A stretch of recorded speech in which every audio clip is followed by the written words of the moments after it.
నాకు ఇంతమంది నేను చూశాను అసలుకి ఆదాయం ఆదాయం పరిగెత్తుతున్నారు, డబ్బు డబ్బు డబ్బు అనేసి. కానీ అమ్మిలేని సురేంద్రబాబు గారు మాత్రం వచ్చిన వెంటనే ఉచిత డిఎస్సి కోచింగ్లంట, నిరుద్యోగ యువతి యువకులకు ఉపాధి అవకాశాలు కల్పించడము, ఇలా మొత్తం మెటీరియల్తో సహా మీరు పంపిణీ చేస్తూ ముందుకు పోతున్నారు. మీకు డబ్బులు అంత ఎక్కువైనాయా? మీకు డబ్బు అంటే చేదేమన్నా వ్యాపార మార్గాలు ఏమన్నా చూసుకోలేదా? నేను ప్రజలకు సేవ చేయడానికి వచ్చాను, ప్రజలతో ఉండడానికే నేను అక్కడికి వచ్చాను. ప్రజలు ఎన్నుకుంటే మనం ఏదైతే ఈ రాజ్యాంగంలో ప్రజల కోసం పనిచేస్తేనే మనం కరెక్ట్గా వాళ్ళకి ఏదైతే చేయగలుగుతామో అది పోతామనే ఉద్దేశంతో ఈ రాజకీయాల్లోకి వచ్చాను. నేను వ్యాపారం చేసి సంపాదించాలంటే నా వ్యవస్థ ఉంది, అది సపరేట్.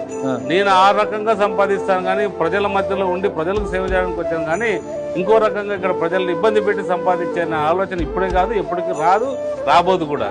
చాలా మంది కూడా మీరు అంటున్న అంతమంది ప్రజలకు సేవ చేయడానికి వస్తారు, సేవ చేయడం పక్కన పెట్టి గెలిచిన తర్వాత సేవ్ చేయడం స్టార్ట్ చేస్తున్నారు.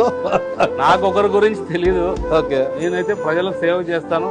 ఏది చిన్న పొరపాటు జరిగినా కూడా నా మనసు కూడా ఒప్పుకోదు. తెలియకోకుండా ఏదైనా తప్పు జరిగినా కూడా నేను ప్రజలకు కూడా ఎక్స్ప్లెనేషన్ ఇచ్చేదానికి కూడా సిద్ధంగా ఉంటాను ఎప్పటికప్పుడు.